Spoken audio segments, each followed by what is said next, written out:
Welcome to the lesson Climate Change, Feed Crop Production, Pasture Management, Improvement of Animal Diets, and Innovative Technologies of Module 1. In this lesson, we briefly describe the impact of climate change on pastures and crop production. We also present some examples of good practices and new techniques that can be used to reduce the greenhouse gas emissions in the livestock sector. As such, 3 key learning outcomes are foreseen: understanding the importance of good management of pastures and the strategies to avoid the loss of productivity, understanding the interactions of different parameters on crop and pasture production, search and apply new feeding strategies and animal management technologies.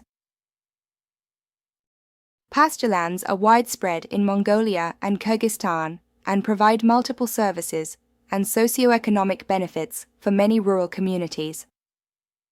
In the first part of the lesson, we illustrate the effects of climate change on pasture-based ruminant farming systems and some examples of good practices to avoid their degradation and the risk of desertification.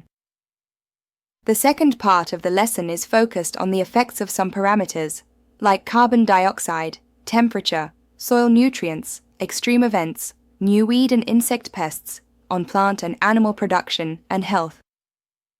The third part explores the potential of new feeds, additives and feeding techniques for reducing the greenhouse gas emissions in the livestock sector, while ideas on new smart technologies, like sensors, electronic devices, biologgers and GPS systems, are presented in the fourth and last part of the lesson.